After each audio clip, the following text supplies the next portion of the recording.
Ladies and gentlemen, welcome to the show here on the WZWA Network. I am your host with the most on the West Coast, California in Fury, and it is 11 p.m. at night. I'm very, very excited, very, very excited. And I have to mention this before I bring on my guest, my co-host, Jack Wallace, cannot be here tonight. Unfortunately, he is away on summer camp. Didn't think anyone in their mid-20s would be going on summer camp, but that's why Jack isn't with us here tonight. So we'll see what false information I can give about his next missing date on the show next time. Anyway, without any further ado, it is my distinct honor to bring on right now a guy that wrote this book here. If you can see it, there's a bit of a glare. It's the Nitro book. He's the one and only author extraordinaire, Guy Evans. Guy, how are you going today? I'm doing very well. Definitely not at summer camp. I'm here in New York speaking with you, Carl, and looking forward to getting into the Nitro book. Thanks for having me on. That's okay, bro. And he's not really on summer camp, everyone. It's just one of the fans of our show said he misses the show so often you should come up with ridiculous reasons as to why he's not there every time. So, but anyway, Guy, I'm really excited to talk to you today and find a little bit out about the process of you and this wonderful, wonderful book that has just been getting so much praise throughout a lot of fans of WCW and people inside the wrestling business as well. Yeah, that's right. I suppose I should start by saying, you know, the second part of what you mentioned there, Carl, has really been the aspect of the response to the book that's really blown me away. You know, I was pretty confident in putting the book together that the WCW fans, which, as we just talked about, you know, off the air, still exist in legion to this day. You know, there's so many people almost 20 years after the final show that still go back and watch those old shows and have so many fond memories attached to them. I was pretty confident that it would get a nice reaction from those people. What really took me by surprise was the reaction to the book by those within the wrestling industry. That was something that I didn't see coming at all. I assumed that a number of people that I would interview for the book would eventually get around to reading it.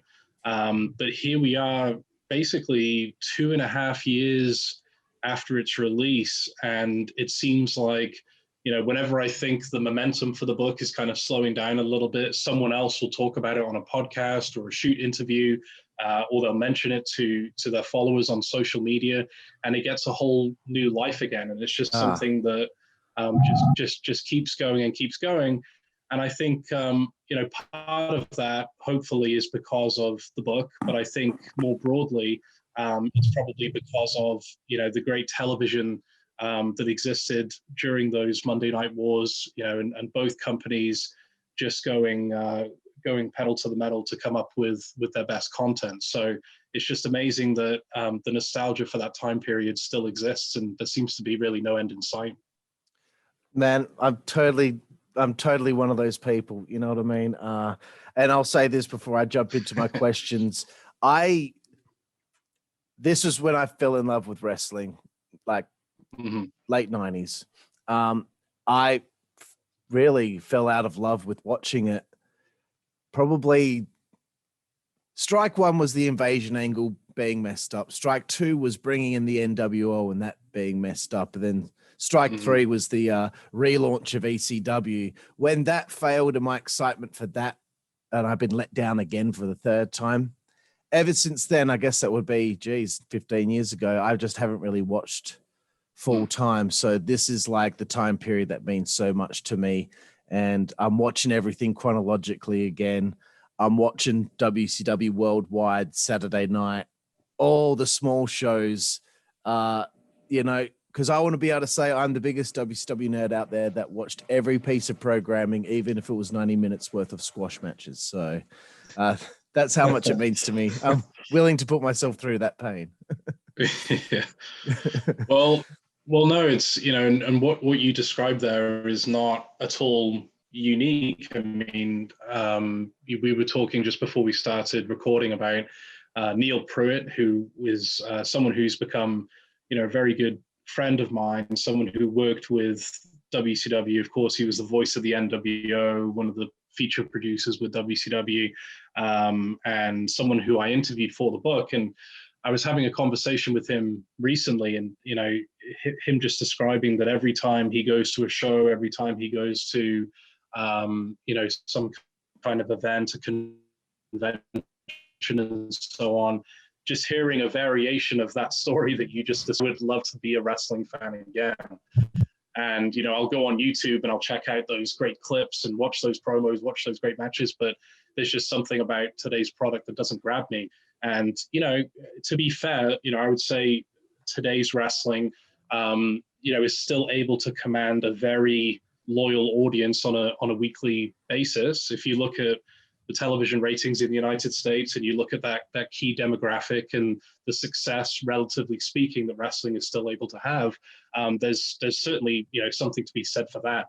But I think for those people who were made a fan in that mid to late 90s period, or even those people who came along maybe during the 80s boom, or even in one of the peaks of wrestling's popularity before that, it's just really hard to compare. I think it speaks to the fact that not only has the wrestling business changed so much, but also I think entertainment and culture and technology and everything that sort of we grew up with has changed so much as well. Absolutely, man. Absolutely. Things have changed quite a bit. But I want to go back to the beginning as far as it's concerned with you. And I want to know how you first became a fan of wrestling when you were a young man. So probably similar to yourself, just seeing WCW and the WWF both on television. In the UK, where I grew up, the WWF definitely had much more of a footprint than WCW. If you were a wrestling fan in the UK, you probably were a WWF fan, and I think that was pretty much the case for anyone who grew up in Europe at that time. You look at the success that the WWF had, in the mid 90s, where it was a very dry period for the company in the United States, but they were able to go over and do a tour in Germany, for example, and draw a lot of people. So, even though WCW was certainly the lesser known or lesser followed company, I was really one of those fans who checked out, both of the main companies and was made a fan really through the Monday Night Wars period. And similar to yourself, once WCW went away, that was really the extent of my interest in wrestling for quite some time. I think, in fairness, again, it's kind of eerie how our stories match up, but I do remember, staying through the Invasion period and the NWO, and then, you would have sort of one by one in drips and drabs, a lot of these WCW stars would get brought in, whether that's, a Flair, a Steiner, a Goldberg, eventually. And somewhere in that sort of 02, 03 range, I just kind of said, wow, this is just not for me. And I think a lot of wrestling fans get to that point where, whether it's because of changes in your life or changes in the programming, you just kind of move on for a while. And to answer your question, it's quite funny because it really wasn't until probably about 2009, 2010, when a friend of mine made me aware of, Hulk Hogan and Eric Bischoff and Ric Flair and all these guys coming back to get involved with TNA. And it just kind of got me thinking about, that's right. Wrestling was such a big part of being a young man growing up, and so many fond memories attached to that. And I started to go back and look at some of those old shows and read the books that were out at the time and look at those documentaries. And I thought to myself, as someone who followed it so closely back then, I feel like there's something that's getting lost here in the way the story's being told. I think there's kind of a deeper, richer story that could be told if someone would come around and do it. And finally, around 2014, after kind of kicking that idea around in my head for a few years, I said, well, if no one else is going to attempt to do it, then I'll have a go. And it wasn't until 2018 that the book came out. By the time it came out, as there were over 120 people that I ended up interviewing for the project. So it became this kind of mammoth monster that, at some points I was thinking, I was kind of wondering if the book was ever going to get completed. It took quite a long period of time. But finally in mid 2018, the book came out. And as you talked about, the reaction to it has just been pretty incredible, and something that I definitely couldn't have predicted. Absolutely, man. And as you're talking about all that, it's making me think certain things. There was things that we're going to bring up later on, but it's just that constant narrative that was out there about how WCW died, and I will bring that up later. But for me as a fan, I knew from watching hundreds of shoot interviews, I knew what the reason was. I knew it wasn't Vince Russo or the NWO being put on television too much or anything like that. It had nothing to do with that. And just this constant narrative from the WWE on their network, I would get pretty mad at them knowing that they're putting this narrative out there for their own personal gain, I suppose, in the eyes of the fans, to make them believe their narrative and not know that there is actually a more truer story out there. So when I heard about this book myself, I was excited because I was like, finally, the real truth will be out there, and people will finally understand what exactly went on in that company. Yeah, and I think, to your point, one of the things that I noticed, as I'm sure you did as well, while they would show these old documentaries and the Monday Night War series and all of that stuff that's on the network now, is you would have a lot of talking heads who either weren't with WCW at the time, who were kind of commenting on, well, here's what happened in 99 or 2000 or what have you, or you would simply have the same rotation of people commenting time after time, sort of reinforcing the narrative. And don't get me wrong, in that second case that I just described, there's a lot of opinions there that I think are definitely valid and valuable, but it always struck me as rather curious that, well, we're hearing about this guy, Jamie Kellner, but we never get to hear from Jamie Kellner. We're hearing about Harvey Schiller, but yet we never get to hear from Harvey Schiller, and so on and so forth. There were so many sort of shadowy figures that would get brought up and discussed, and in a very authoritative manner, we would hear, well, this is exactly why they decided to do what they did, kind of take our word for it. And so I thought there was really an opportunity there to, at the very least, try to track down some of these people. And then once I did, I realized, well, not only am I going to be able to reveal maybe one or two things that people didn't know before, I think I'm going to be able to reveal a whole lot here, because there are so many important people who've never had the chance to go on record with what happened during the entire WCW era. So that was really rewarding to track down some of those people and get their opinions on the subject. Absolutely. That's you must have been so excited. I mean, we'll get into that very soon. But another question I had was, you told your story here, but other than Secrets of Nitro, other than this book, were you ever involved in the wrestling business in any way?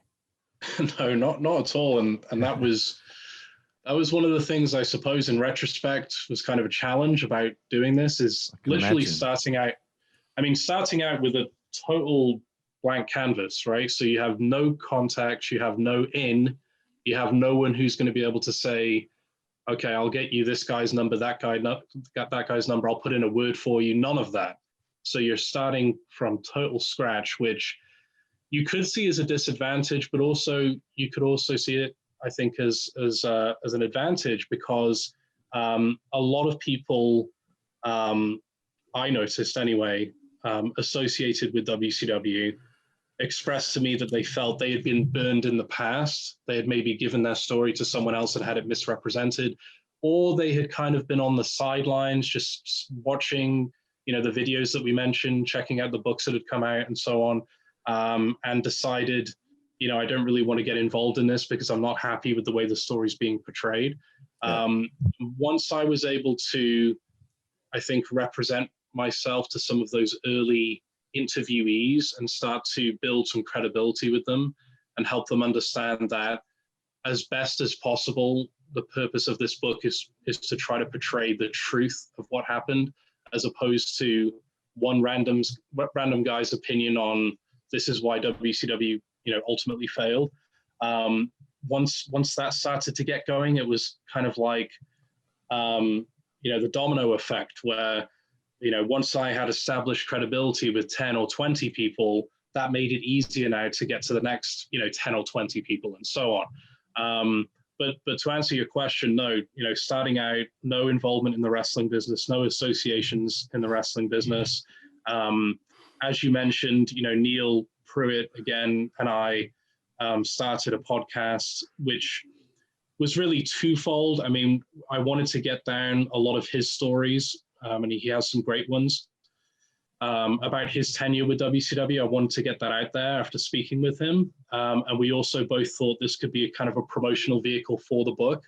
So the podcast, which is still up there, is called Neil Pruitt's Secrets of Nitro, or you can just type in Secrets of Nitro and you'll find it. We've talked about recently trying to get some newer episodes out there. So hopefully next year, once we get out of this crazy cluster, what of a year, hopefully we can get some stuff out there. But no, I did the podcast with Neil, but apart from that, I was really starting out this whole thing, in a completely new way.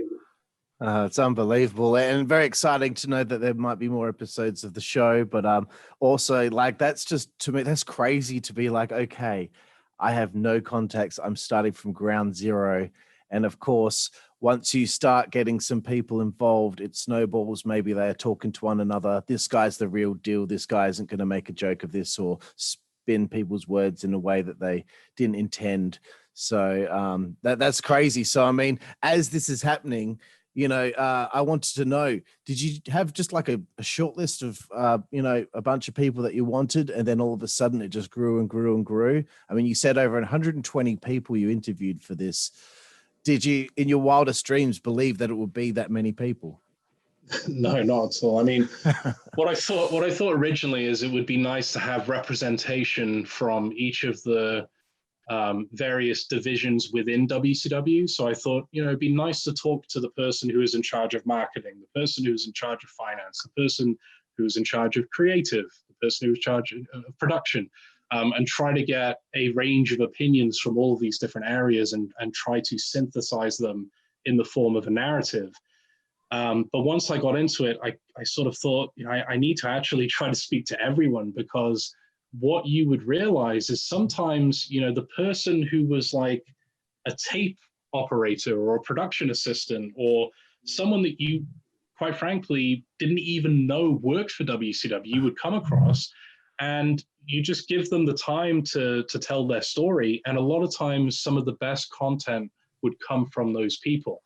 I think the reason for that is that in a lot of cases, for maybe some of the higher profile names that one would associate with WCW, WCW may have been a highlight or may have in fact been the highlight of their careers, but it's part of possibly a 20 or 30 or even longer year association with the wrestling business, right? So in other words, you're asking them to go back to the 90s and talk about something that happened before they did a bunch of other things and maybe happened after they did a bunch of other things. So you're probably going to get, the highlights are going to come to mind. They're going to be able to give you maybe 3 or 4 things that stick out, as opposed to, and a lot of people qualify in this next box, as opposed to, there are a lot of people out there that WCW may have been their only time involved in wrestling. It may have been their only time involved in television.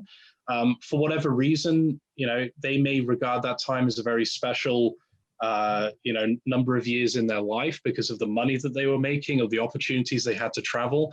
So what I'm getting at is with those people, you would be surprised at what they retain and what they remember and how they can go back and relive conversations and moments from 20 plus years ago as if they had just happened, because they've been constantly going over this time in their life since it occurred, because it was such a special time in their life. And that's not to say, by the way, that everyone who has any sort of claim, you take it as gospel and you put it in a book like this, right? So there were quite a number of people that I spoke to that quite frankly, none of what they had to say made it in the book, because it was clear that what they were saying wasn't truthful, factual. Certainly some people, still have scores to settle and maybe have agendas that when they're approached by a third party that, hey, I'm working on a story about or a book about WCW, it's like, okay, this is my chance to get back at someone for firing me or for saying something or doing something.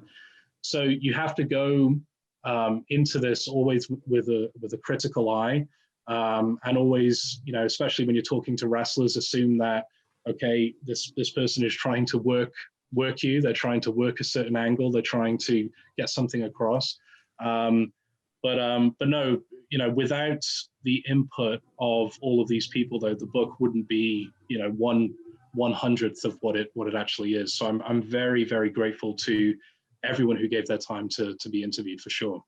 Right. That's something that I totally never thought about was, I mean, I know Eric Bischoff sometimes he gets made fun of because he can't recall this or can't recall that. These people that make fun of him for that don't seem to realize this guy has been doing so much stuff it's hard to remember every single thing. Your brain's only going to be able to retain so much information when you're doing so much stuff all the time. But I didn't realize or think about the fact that some of those people that were doing smaller things within the company would probably have this plethora of memories and information to give you, because this is the one thing they've probably, been thinking about more than anything over the last 20 years. So, I mean, that's, yeah. Yeah. And also keep in mind that, and I think we go into this in some small part in the book, that at that time in the wrestling business, they were not looking to hire fans. So if you went to an interview to be part of the production staff and you overtly presented yourself as, yeah, I'm the biggest, Goldberg fan in the world, or the NWO, or yeah, I can tell you everything about Ric Flair, how many titles he's won and the dates of all of the title changes and all this stuff. They're actually going to look at that as a negative in your favor, because there's kind of the implication there that, well, maybe you're not going to be able to tell, superstar X that he needs to be at this place for a video shoot at this time. Maybe you're not going to be able to reprimand, someone that you're in awe of as a fan because you have an emotional attachment to them. So, so a lot of times the higher up you were, I think, in the food chain, the less attached maybe you were to the wrestling product. And therefore, as time goes on, as I say, you may only be able to sort of pick apart the highlights of your time there. But a lot of times when you get deep into the roster, if you like, of who actually worked for the company, you would find these people that were very, very passionate about it. And, I remember in some instances, sometimes you would call up people on the phone, because a lot of times I was doing this like on a cold call basis, right? So I'm calling up I don't know, whoever you want to think of. And I've got like 15 seconds to explain, like, well, this is who I am, this is what I'm doing, and this is why you shouldn't hang up on me, right? So sometimes you would get people like, the first reaction is, not really interested in this, but, maybe let me think about it. But sometimes when you really get deep into the weeds and talk about some of these people that we just mentioned, it was like, within a second, yes, I'll do it. I've been waiting for someone to call me up, and I can't wait to tell you everything you need to know. So definitely a spectrum, in terms of how people would respond to you. But as I say, sometimes some of the best stuff came from that. Right. So before I'm going to be real nerdy here and ask you some real nerdy questions. So to anyone out there, look, this is my show. I'm asking the questions. This is what I want to know. But I find it interesting that you said there's a lot of cold calling. How are you finding the information?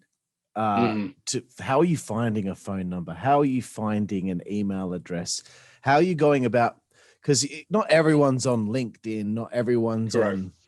How's your process in trying to find these people? Because with this show, I'm trying to find people on this to have on this show that they don't have any social media, they don't have any contact information. So I'm trying my hardest to find a way. What was your process?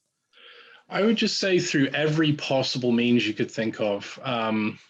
You know, I can't say too much because then I'll kind of give away my whole method, I suppose. But yeah, that's fine. I would just say in general, you know, just not accepting that, you know, a particular person is inaccessible until you hear it directly from them is definitely a big key in all of this, because sometimes I would try to get hold of a particular person and I would hear through a third party, yeah, you know, I don't think they're interested. I spoke to them about it. They're not too hot on the idea.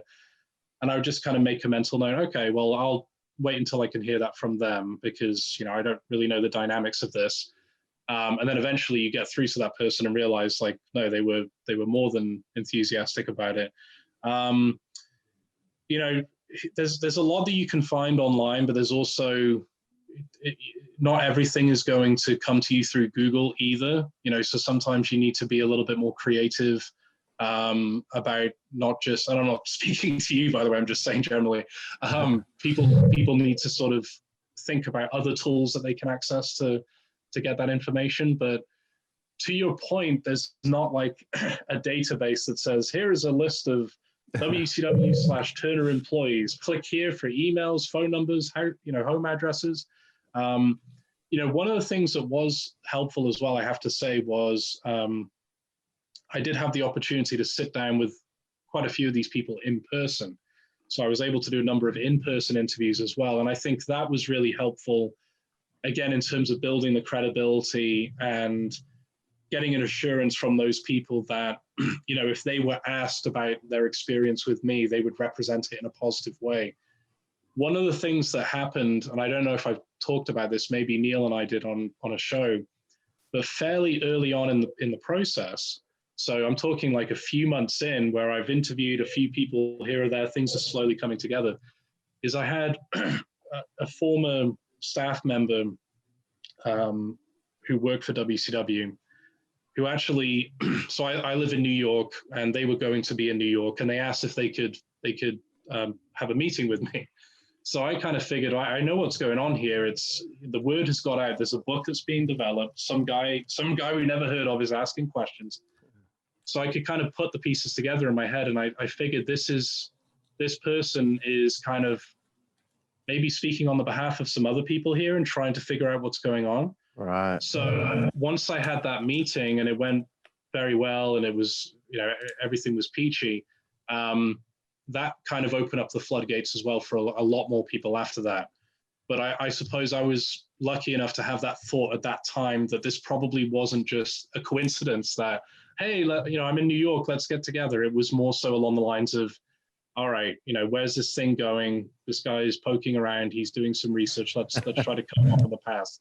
So that's an interesting thing that happened. Wow, that's so, oh man, that is great. I love learning stuff like that. That's really cool. So another question I had was, who was the first person that you contacted that you got your first interview with, and how did that go?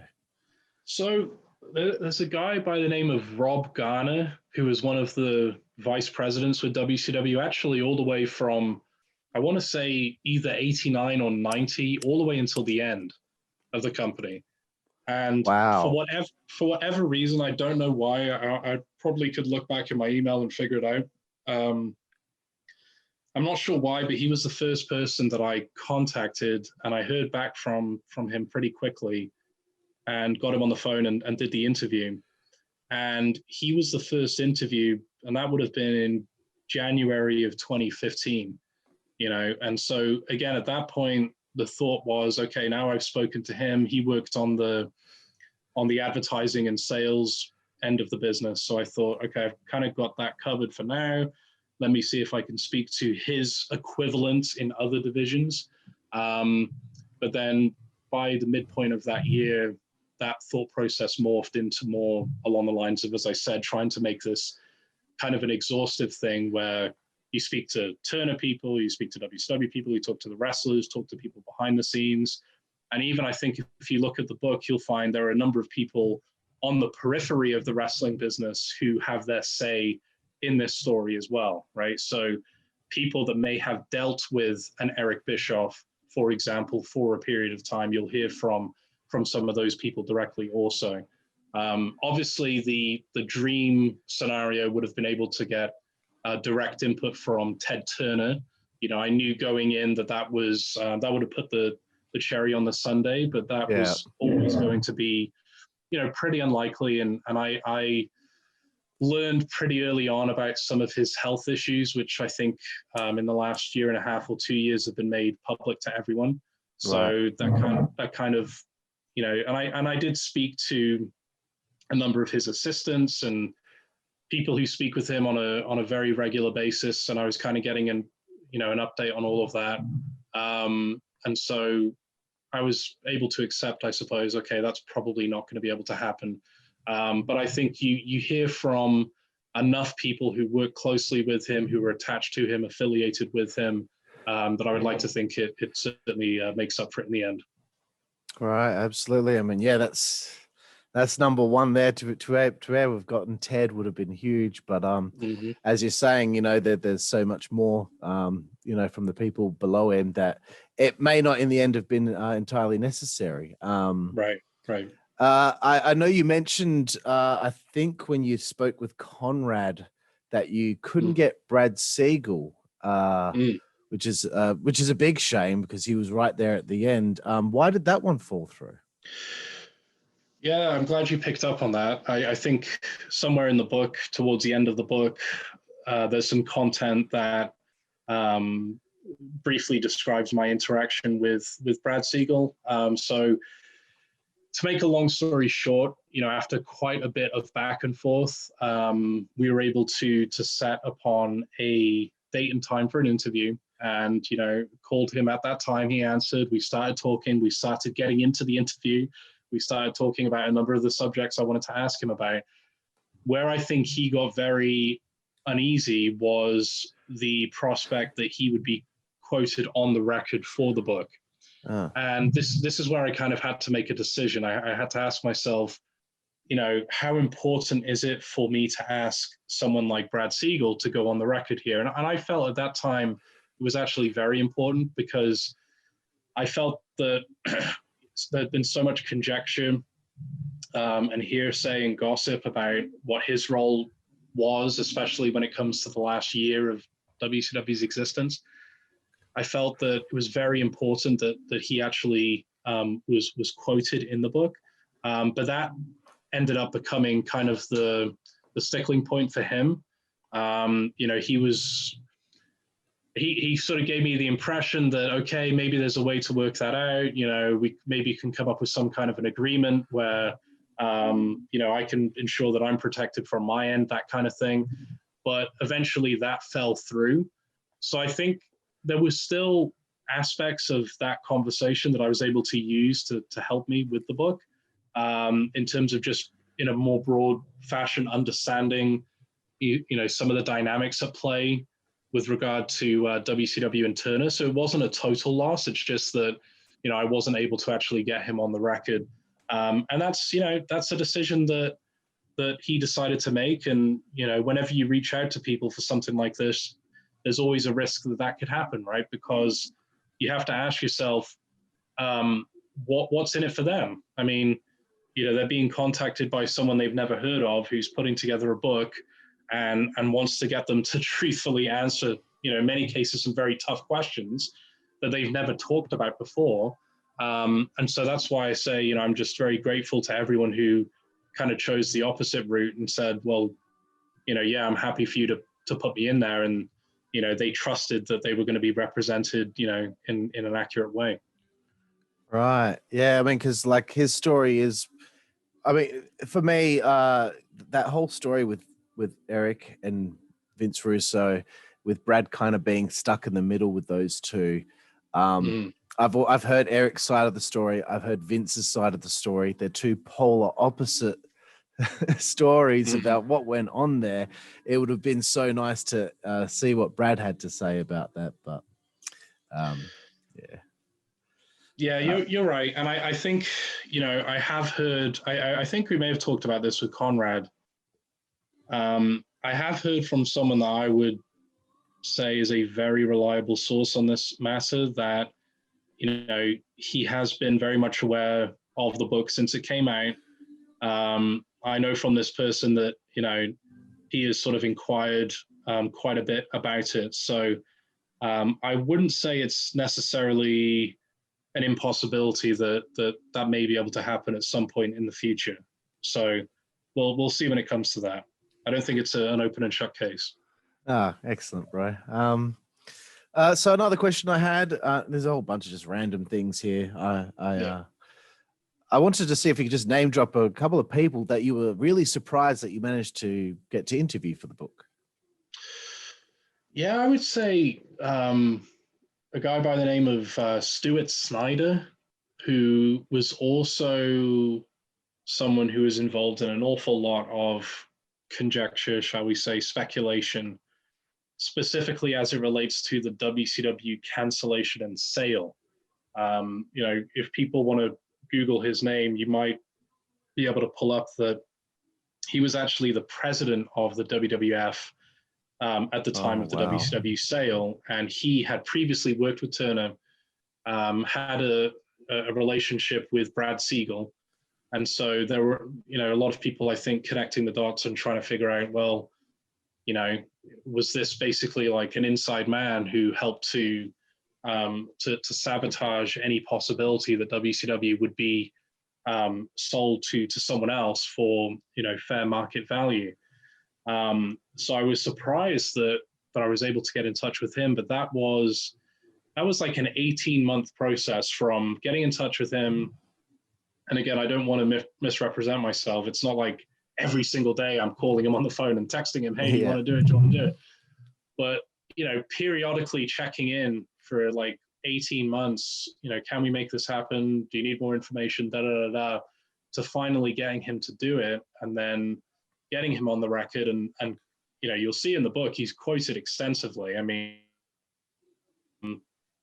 quite a lot of what he had to say made it in the book. So Stuart Snyder would definitely be one. I think Jamie Kellner would absolutely be another. That was like, you talk about dream scenarios. Obviously, Ted Turner himself would be number one on that list, but like Jamie Kellner was fairly soon after that, I think. So that would be another one. And even Harvey Schiller. I mean, Harvey Schiller, regardless of like what his name might mean to wrestling fans, if you look at his background, he's had a very distinguished, respected, long career in, dare I say, quote unquote, legitimate sports, right? This guy has had just huge positions with, organizations like the IOC, for example, and he's worked in professional baseball and, even before he worked in sports, I mean, the guy, if you look at his background and what he was able to do, it's very, very impressive. Not someone that you would necessarily imagine would have the time or have the scope to do something like this, but he was actually very, very keen to talk. So Harvey Schiller would be another one. Those three are probably the three that immediately come to mind. Yeah, I mean, man, to get Jamie Kellner, to mention the letters WCW to him, knowing how hated he is by many people from what's been put out there about he was the one that killed WCW. He's the one that made that decision to take it off the air. So for him to say yes to do it, I guess maybe he wanted to give his point of view so that can finally be out there. Maybe he can be a little less hated. You're right. So I just wanted to mention a couple other names and just, ask me about your experiences, working with them on this book. Eric Bischoff is definitely one that's interesting to me. How was Eric when you first contacted him, and, how do you feel that all went? Obviously, Eric's a big fan of the book. Yeah, it's a great question. I mean, I think when I interviewed Eric, it was we spoke for about 4.5, maybe 5 hours over the course of 2 separate days. Oh my God. So just right off the bat, I was very appreciative to him that although I think I was able to bring about some things and subjects that he hadn't necessarily spoke about before, the general topic, and think about at this time as well. This is after you've had the Monday Night Wars documentary. Mm-hmm. In fact, this is after you've had the first Monday Night Wars documentary, if you remember that one, the video release. Yeah. And then when I spoke to him, this would have been after the network, 20-part series or whatever it was on the Monday Night Wars.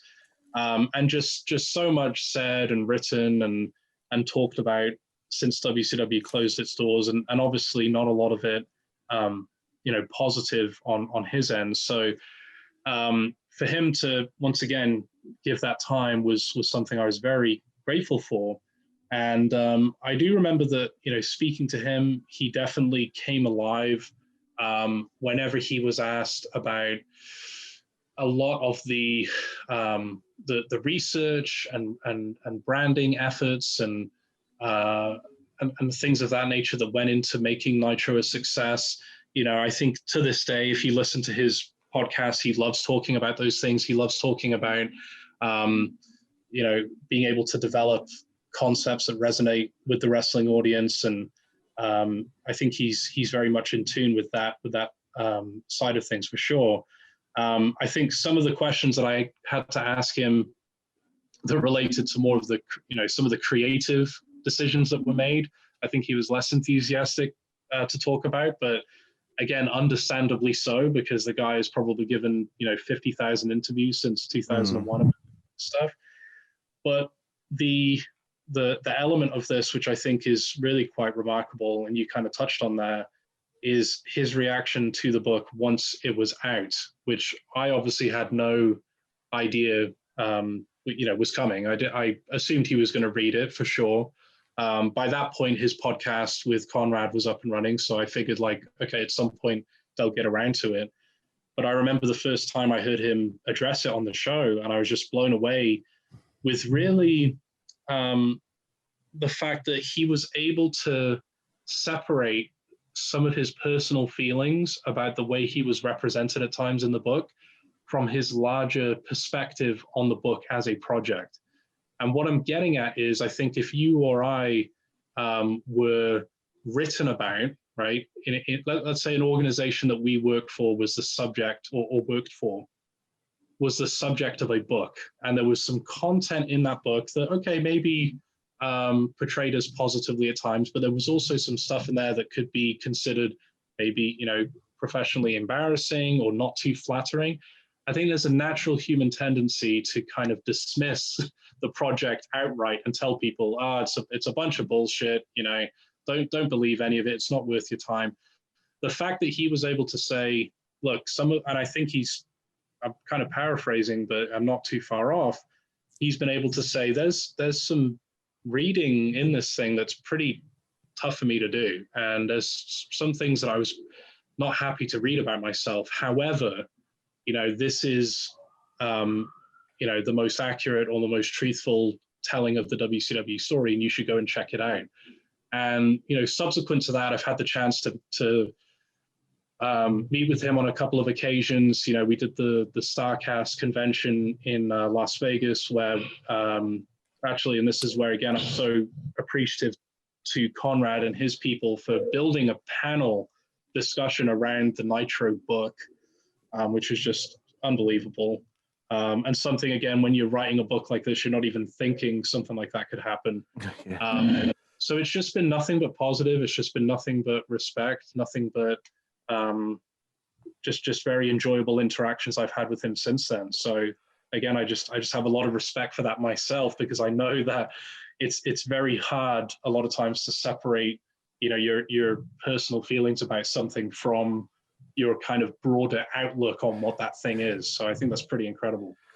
Absolutely. And I can imagine with Eric, because of the past and what people have said in books or documentaries, I can tell that he would immediately be like, all right, like already not trusting just the mention that someone he doesn't know is writing a book about WCW.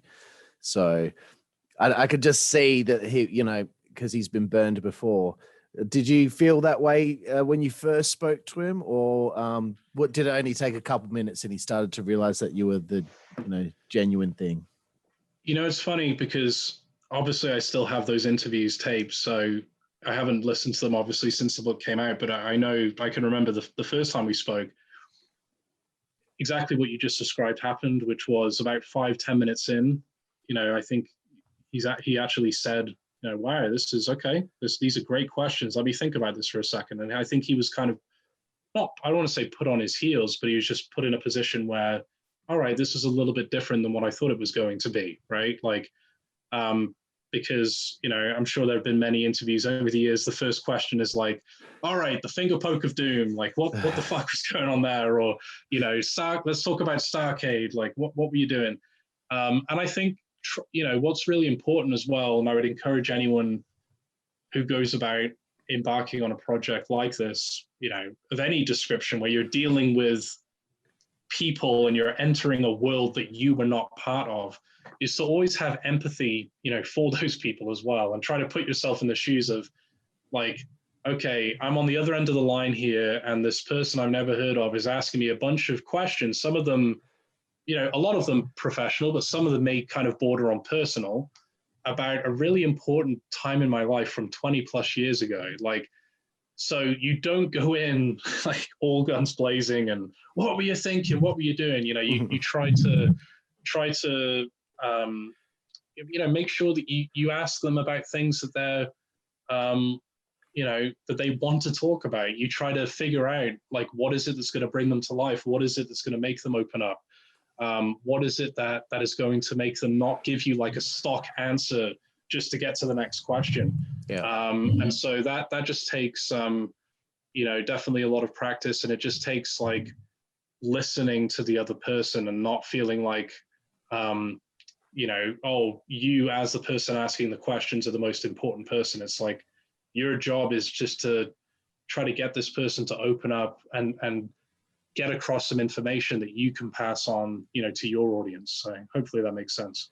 It does, yeah. And I will say, from my perspective on this podcast, there's so many wrestling podcasts out there these days, and this podcast basically started because of the pandemic and being locked down. And me and Jack were bored, and we're like, let's just go with this and see how far we can go with it. And we've done quite well in our first year, but there have been times where I've been interviewing someone and I can tell right at the beginning, they think this is probably just another lame show where they're going to be asked the same questions that they've been asked many times before.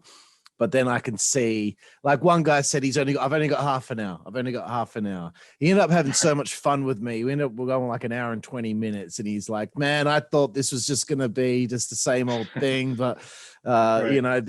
We could have done another hour if you wanted to. So yeah, I totally understand where you're coming from there. And it's nice. It's nice to turn someone when you feel they're a little bit anxious about it, and then you turn them. It feels good. You're doing your job. No, and I think I can tell that's something that you do very well is, asking a question and knowing like when to jump in, when to lay out, when to let that person kind of, because, in doing the book, just to kind of tie this all together, that was something that, that I was very cognizant of as well, is like, you want to try to put this person at ease. You don't want them like sweating bullets on the other end of the phone, feeling like one false move or one false word could be disastrous for them because it's going to end up in print. You almost want it to turn into like a conversation, right?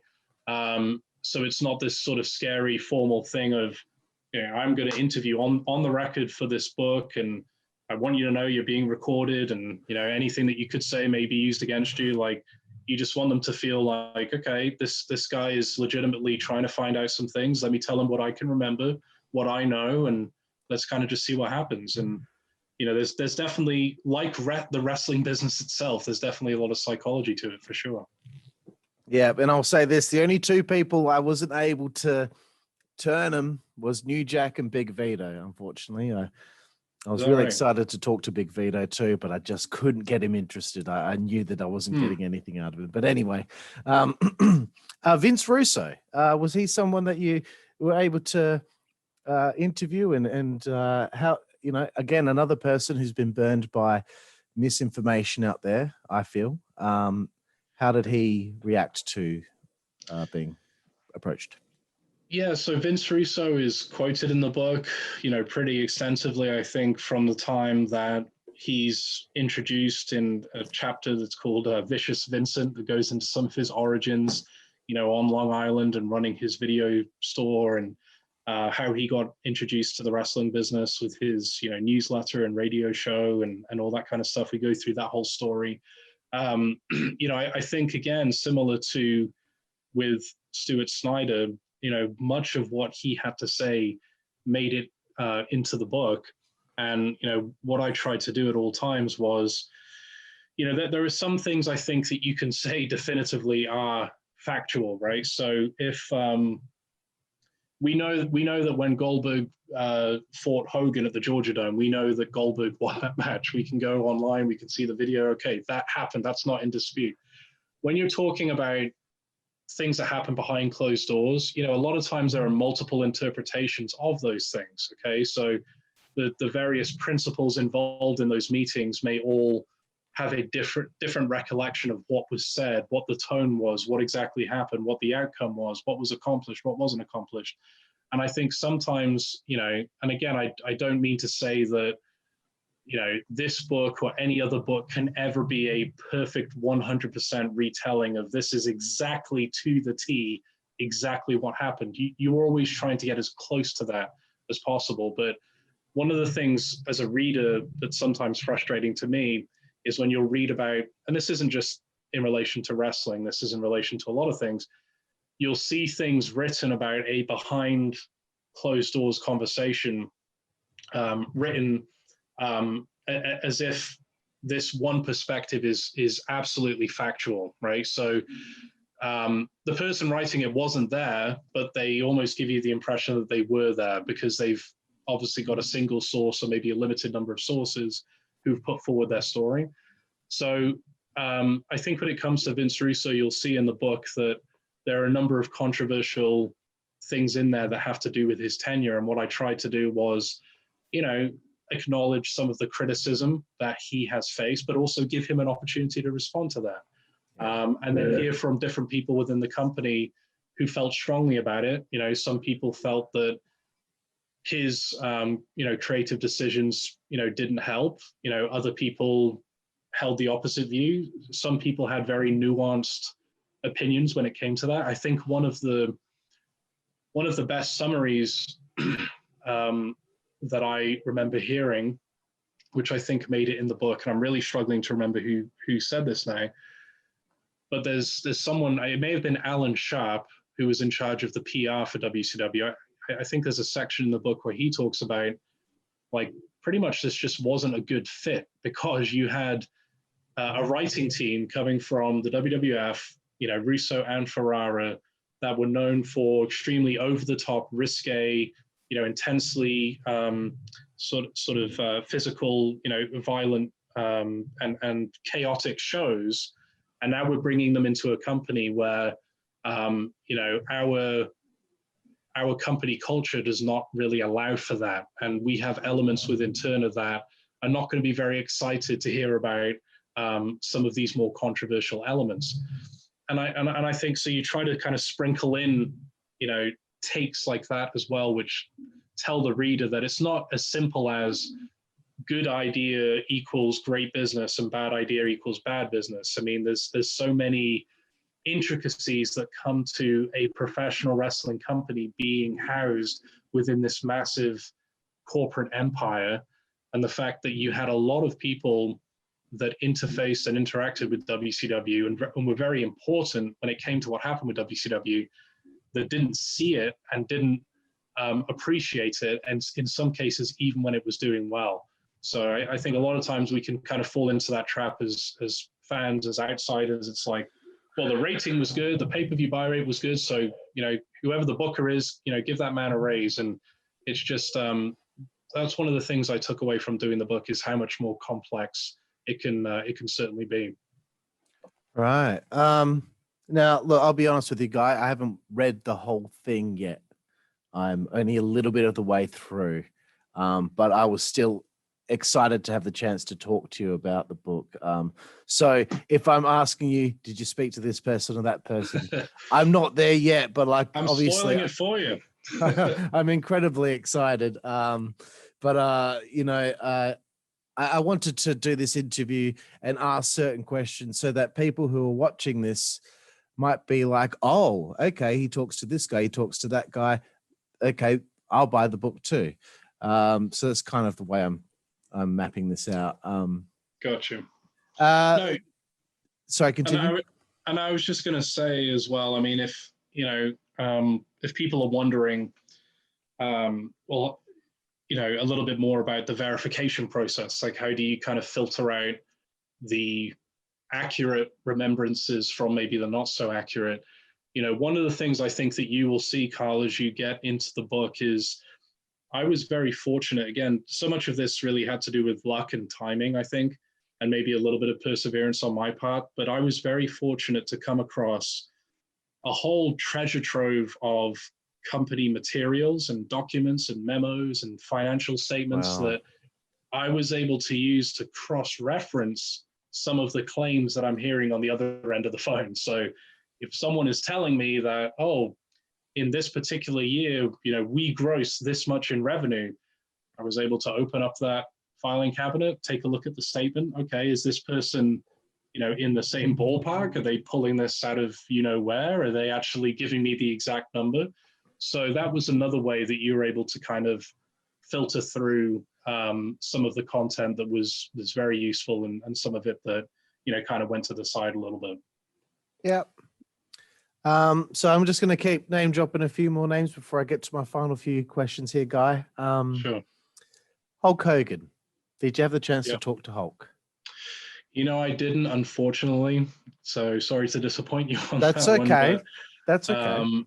I want to say at that time, again, I'm thinking back a number of years here, but I think this would have coincided with the controversy that he embroiled himself, got involved in with the videotape and everything else. Okay, so if you remember, there were a period of years where he was definitely laying low. He was kind of out of the spotlight for a period of time. I do vaguely remember that kind of being a stumbling block in terms of getting in touch with him. Definitely had communication with some people close to him, but I think that was ultimately the reason why that couldn't happen. Okay, that's fine. I just and if I mention someone that you didn't get to interview, trust me, it's not going to disappoint me. You have 120 people, Guy. You've done well. I'll just lie to you and tell you that I did. You haven't read the whole thing yet, so you don't know yet. Anyway, so. No, I don't. Goldberg. No, so again, Goldberg is another. Came back to. It'd be interesting to pull up exactly when he did come back with the WWE, actually, which is quite surprising to me, because in starting to write the book, at that time he had only had his 1 year sort of comeback with the company, and it seemed like he was done. And now it seems like the guy is just a perennial. Whenever they have a Saudi tour or they need to plug a gap somewhere, here comes Goldberg. So it's pretty crazy. But I'll tell you just a few of the names, that will definitely on the wrestling side. So Kevin Nash, was really, really important to get him to talk about this. He gave some great insight, not just about the two companies and the move that he and Scott Hall made, but also, what it was like when he, if you remember, progressed to becoming actually the booker of WCW for a while. Yeah. And what that whole dynamic was like, and some of the challenges he had there was very interesting. DDP was someone that,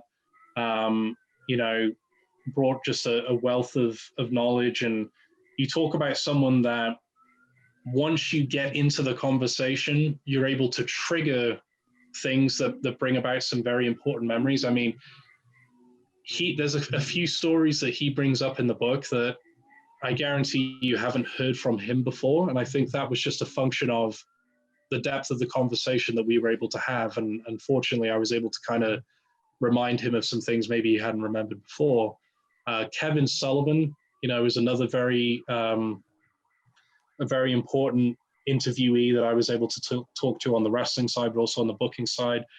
Buff Bagwell, who was someone who was with WCW. I mean, he kind of saw it all, from 91, I guess, to 01, through all the different changes, the good times, the bad. There's probably some other people that I'm forgetting on the wrestling side. But you combine that with a lot of the high profile Turner people, the Eric Bischoff, piece as well, which is huge. And, if I was to sit here and try to remember all of them, I couldn't, but there's, like, as I say, over 120 when all was said and done. Right. Cool. I assume Bill Bush as well. So I'm going to be careful about that one because he was not, you don't hear from him in the book. You don't hear him quoted in the book, but okay. Yeah. Okay, we'll leave it there. So through this process, were there people that that thought certain things about WCW's demise, or people you even don't know that have maybe expressed to you that now they have a different opinion on what happened? People that might have believed the narrative that was out there beforehand. So did this, or has this book continued to fix those misconceptions? That's a great question. I think one of the really nice things that's come out of this book is I do think that it has, I don't want to overstate it at all, but I think it's played a small role for some people in terms of them being able to put into context more accurately what this period of their life was like.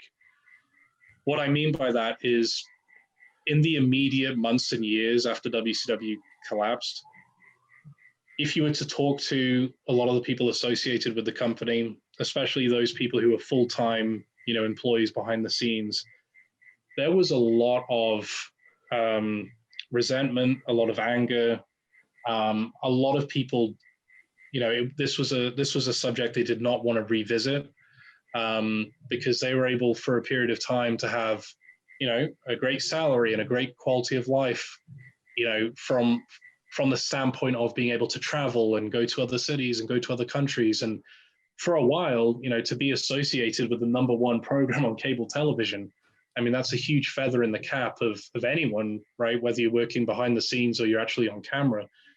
But when things started to decline, as going back and watching the old shows and having lived through it, it was a very slow, painful decline for WCW in those last couple of years. And there were very many sort of false, turning points and fresh starts. And there were so many times in the last couple of years you were like, okay, this is a new era. We're going to forget everything that just happened in the last few months, and we're starting afresh, and everything has changed because of this.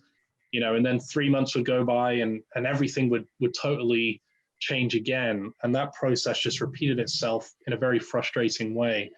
And you look at, some of the metrics in 99, 2000, 2001, WCW, relatively speaking, still had a pretty committed television audience in the United States.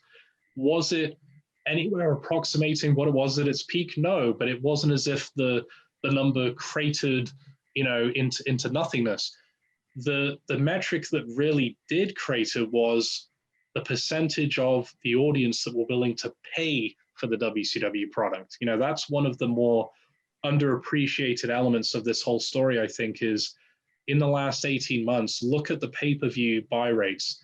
There were still millions of people that were willing to sample WCW on a weekly basis, but there were very few of them who were willing to actually pay for the product, which was a big factor, I think, in the decline. So, but to answer your question, at one point in time, I think a lot of the fallout from that disaster in the last couple of years was still very much on the forefront of a lot of people's minds, and wrestling was something that kind of left a bad taste in their mouth. Now that the book is, and I don't want to say it's because of the book, but now more importantly, because enough time has passed, and then maybe throw into that as a secondary or tertiary factor, the book coming out as well. I think it's helped, excuse me, a lot more people put this whole thing into context and really just have gratitude that they were associated with it. Like, okay, it didn't end up the way that I wanted to, but wow, what a great period in my life. And I suppose if you think about it, right, if you're in your 20s and 30s in the 1990s and WCW collapses, you're thinking, well, that sucks. Why couldn't we have kept that going? Well, at least I'm young enough to have the chance to do that again. And then maybe when you get to your 50s, late 50s, 60s, there's that realization that, oh, actually, this was a pretty unique thing that happened. And maybe this was the highlight of my career, or maybe this was, something that actually I should feel very lucky to be part of. And I think that sense has sort of seeped into the sentiments that you're hearing more and more about WCW now. Absolutely. Yeah, no, I think this has been such an incredibly important book, Guy, and you should be so proud of what you've accomplished. And I want to ask you, when did you know, okay, I think it's done, and how did you celebrate when it was finally finished? Oh man, so well, you mentioned the podcast, the Secrets of Nitro podcast. I think the first episode we put out, and it's still out there, people can listen to it, would have been September of 2017. And if you listen to that, I think we're talking about the book that it's going to come out in March. Evidently what happened is, as we got closer to March, I realized there's no chance this is going to happen. There's so many more people are coming to the forefront. I'm getting, information coming in, just on a daily basis. So I had to postpone it to May. And then eventually that ended up being pushed back to July of 2018. So once we kind of announced, that final postponement, it was like, okay, no matter what, the book is coming out. It doesn't matter if, if Ted Turner shows up at my house tomorrow and says, wait, stop everything. I want to be interviewed. Okay, maybe then we'll go back to the drawing board. But yeah. Other than that, so basically, yeah, late spring of 2018, we knew that July was going to be the final date. In terms of celebrating the book coming out, it's kind of funny that you asked that, because I'm not sure I really ever did, because it was like so much work just to get it out on time. And then once it's out, you don't know like what the reaction is going to be, right? So you're not sat there saying, all right, now I'll just let the plaudits come in. You're kind of like, all right, well, is anyone even going to care? Like, is anyone, because I thought that there would be the listeners to the podcast would check it out. And then I thought, okay, they'll recommend it to one or two people. And maybe for a month or two, like I'll get some emails about it. And then you contrast that with the monster that it turned into. Wow, just I'm still, when I think about it, just very much blown away. Well, I'll tell you what, I'll do the celebrating for you tonight. I'm going to have a few cold beers. Nice one. Foster's, is it? I would imagine, right? No, you know what? It's funny that you say that. This is called Emu Export. Okay. So it's one of the more popular Australian beers. But I'll tell you this about Foster's. Huh. Yeah. Foster's isn't even really that popular in Australia. No. Foster's, you shattered my whole world. I'm sorry. Wow. It's true. Foster's was created as something to sell to the international market. Is that right? I work in a liquor store part-time on the side. We don't even sell Foster's. Really? No, we did, but it didn't sell very well. We had them in a 6-pack of cans. It didn't sell very well. You can get it in select liquor stores in Australia, but it is few and far between. I'm sorry to break your heart there, guy. Well, it's kind of like, because being from the UK, it's kind of like when people say to me here, like, oh, did you grow up drinking like a spot of afternoon tea? And I'm like, what the hell are you talking about? Like, I don't know anyone who ever drunk tea for any reason, but interesting. Yeah, so I'm learning things about you, and you're learning things about Australia. So this has been a collaboration of learning tonight, Guy. Yeah. So before I get to my last couple of questions, there's just one more about this book that I want to ask you. What means most to you about this book, Nitro? Well, I think, I was very lucky to have the ability to revisit a time frame, which I think is very special to a number of us who grew up during this time. I think I don't want to kind of go too off the wall here, so drag me back if I go off on too much of a tangent. But I think there's a deeper reason maybe as to why this time period of wrestling, sports, entertainment, television, you name it, has such a staying power. And I think maybe there's kind of a deeper recognition on the part of the people who lived through it that it's not so much primarily it is the content, but it's also the context in which it happened. There's a recognition that it's a time that was perhaps a simpler time, perhaps a better time in some respects, maybe not in all respects, but it's an era that is just in such contrast to the way things are today. And I think that does account for it, quite honestly. And I could go into a lot more depth about that, but I think that when it comes to the success of the Monday Night Wars, you had your necessary ingredients, which were, the personalities involved, the Eric Bischoffs, the Vince McMahons, the Ted Turners, the wrestlers themselves, obviously, the production people, everyone who worked on the shows. Those things were all necessary. In other words, without those things, it never would have become anywhere near as popular as it was. But over time, you had kind of a force multiplication effect because of what was happening in the culture, what was happening with some of the technological changes in society, what was happening across the media landscape. All of these things actually made wrestling bigger. And so it was the confluence of a number of things at the same time. And so to answer your question, to be able to go back and kind of reflect on that and meditate on that and put all of that into context, I feel, again, very grateful to have the opportunity to do that and to be able to have solidified and established a lot of really cool relationships out of this as well. I couldn't really ask for more when it comes to that. Yeah, that's awesome, man. That's really cool. And, I just want to say, to everyone out there, this is the real deal. You want to know what really happened? There's a lot of glare coming from the light here, but there's the cover. Goldberg's taking the power bomb there. I love the cover, by the way. That's another question. How'd you come up with the cover? Yeah, so what I wanted to do was to have something on the cover that hopefully people hadn't seen before. Now, obviously, everyone knows that match. Everyone knows exactly what that image is from. But I wanted the actual image to be something fresh. And I suppose what I was trying to do there was a little bit of misdirection, to be honest with you, because again, we're kind of getting into the weeds here, but I'm trying to, I suppose, give you the impression that, okay, this is going to be the story about WCW that you've always heard about, right? Which was, if only they would have booked these number of events correctly or made this creative decision, the company would still be in existence to this day. And as you get into the book, and you'll find this as well, you'll realize that that's not at all the entirety of what happened.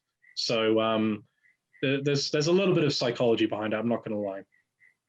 Yeah, no, because I'm kind of thinking when I look at it, like the powerbomb to Goldberg is maybe that's one of the last great moments that happened at the peak just before 99 hit, and things just started, changing within the company. Yeah, it's a perfect midway point as well. It's the exact midway point, basically, of the Nitro era. That was another kind of, that was part of the thought process as well.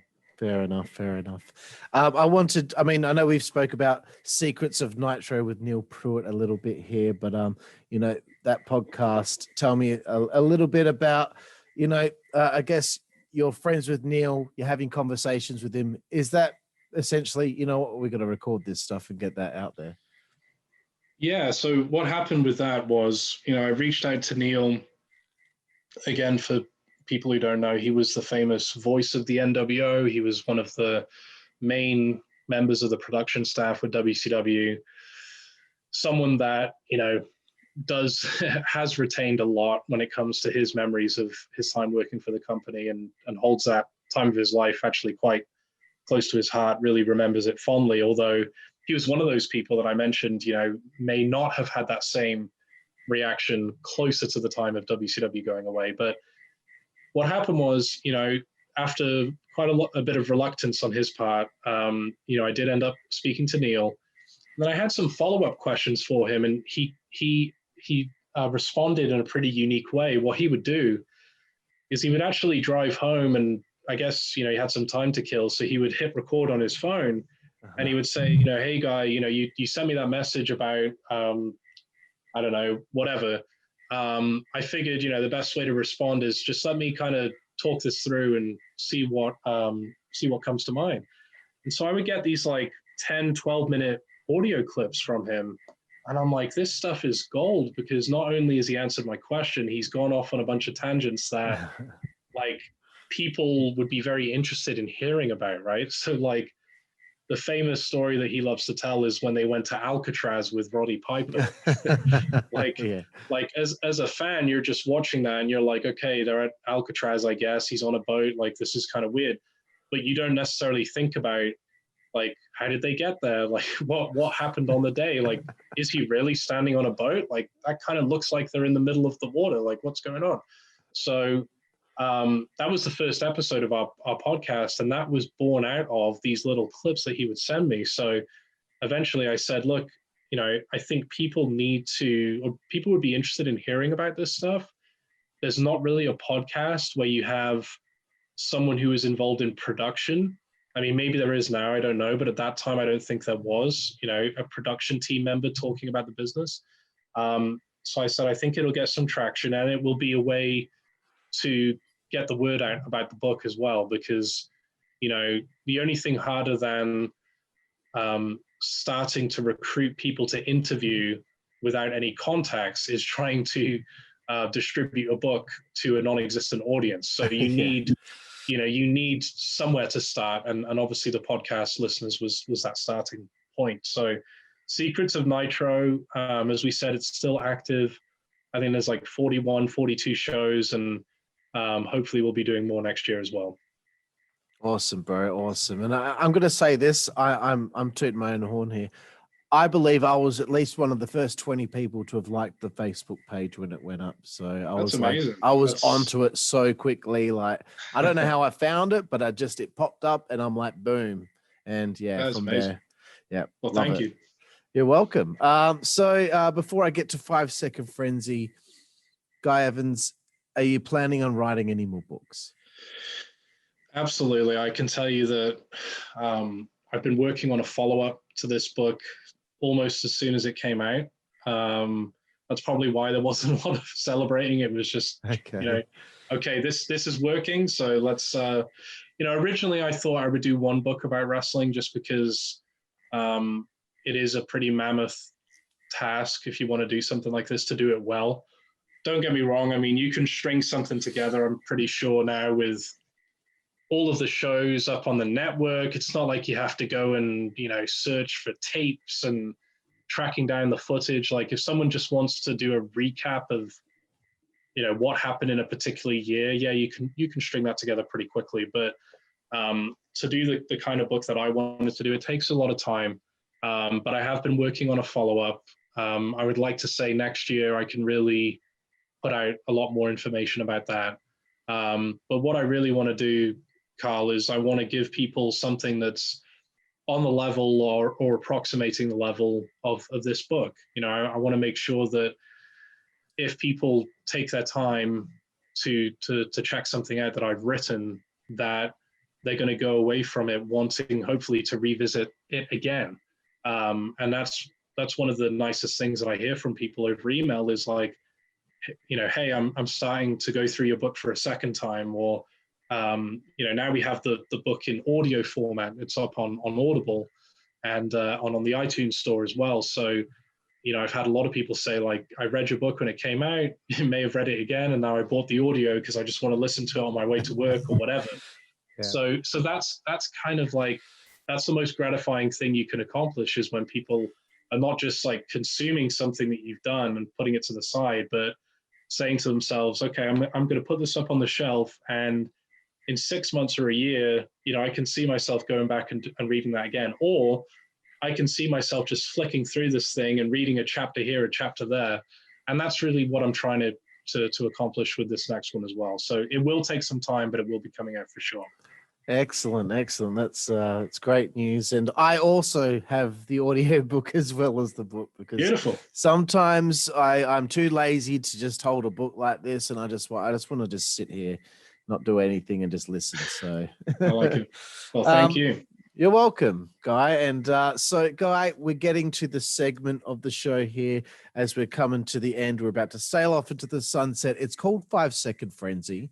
Now, 5 Second Frenzy, I ask you about 10 quick fire questions, and just to get to know you. And look, you're not a wrestler, so you might actually be able to answer these questions within 5 seconds. But most of the time they break that rule. So here we go, Guy. Who is your favorite wrestler? You know what? I have to say, Bill Goldberg, I would say, thinking back then, was definitely, as a fan at that particular time, number one for me, for sure.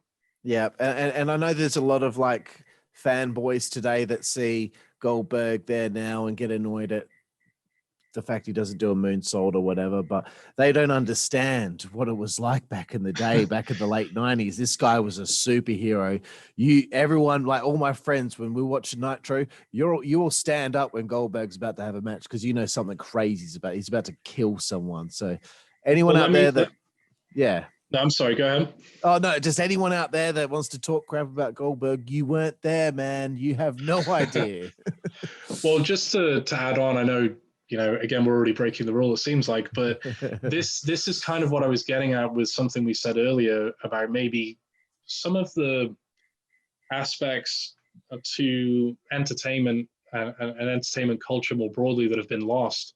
The mystique factor, right? So it's just really hard, I think, in today's environment where you have social media and you have wrestlers out there that, I've seen in many cases, they'll have a social media account in their real name, and it will be like, this is me, but I play the character of such and such on WWE TV. And they're sharing everything on Instagram and Twitter. And, I have considered to myself that maybe for today's fan, that's something that bonds them maybe more closely with the performer, is that relatability factor. But the whole psychology, in the mid to late 90s and prior to that, I believe was, these people are larger than life because they're not everyday people, right? Like, I don't want to believe that Goldberg is doing the same things that, the rest of the population is doing. This is like a larger than life character that is just showing up and killing people for 2 minutes, and we don't see him again. So as a fan, and especially when you're a young person, like, your mind fills in the gaps, right? So mystique is so important for something like wrestling to exist, and I just wonder that so much is being done to eliminate that now. I don't know, maybe it's not a big issue for a lot of people, but it is for fans like me, I think. I totally jive with that, man. As a kid, I wouldn't want to know that Goldberg's favorite meal is roast duck or something like that. I want to think that Goldberg eats steel and barbed wire for his meal. That's Exactly. what I would have thought. Exactly. Yep. Your favorite match of all time? Well, it kind of follows in from the first question, and this will give people an idea of like what attracted me to wrestling. Goldberg and Hogan at the Georgia Dome. Like, is that a 5-star classic? Is that a technical wrestling exhibition? Obviously not, but what always drew me in as a fan of, sports was like the atmosphere, the reaction of the crowd, to see people going crazy. You look at the when Charles Robinson counts to 3 there, you look at the reaction of the audience. Not a single person gives a crap about the star rating of the match or what moves were executed. I believe that a lot of those 41,000 people actually forgot they're watching a wrestling show. I mean, it's like to get that kind of reaction and that kind of intensity. And what's really interesting is you talk to anyone who was in the building that night, and like they'll get goosebumps a lot of times talking about that reaction. So what we experienced on the TV, just imagine what it was like in the arena. Oh man, every time I watch it, I get my hairs stand on their end. I get goosebumps. Like, yep, that was an incredible. When he picked him up and he had him up. Oh God, and Shivani's calling the match. We can go on about that. We could do a whole show just about that match, I think. Absolutely. Your favorite book? Wrestling wise, or just period? Oh, just anything. Oh man. Ah, God. I'll try to keep it somewhat in this realm. I read a lot of sports books, and there's a book by a guy named Sam Smith called The Jordan Rules, which is all about the Chicago Bulls, right? So I'm again, this could be a whole other podcast, but like I'm a huge, not so much anymore, but a huge NBA fan, like going back to being a kid. And basketball is really what got me into American sort of culture, actually. And then, wrestling came along with that eventually. So there's a book called The Jordan Rules, which is a book that could not be written today because you talk about an inside account of that team. The guy basically is in the locker room. He's hearing the conversations between the players. He's riding the bus going to and from games. And he wrote this very detailed account of this entire season. And it's just one of the most, I would say, even if you know nothing about the people involved, if you just do a bit of cursory research before reading and then read it, it's still a very, very, it still stands up today, especially because it's very tough to get that kind of access today as well. So that's a great book. Awesome. I'll have to check that out because when I was a kid, like when I was watching WCW, I also watched the Chicago Bulls, and Michael Jordan was my hero. So loved the documentary that was on Netflix, and that would definitely be something. Favorite TV show? Oh man.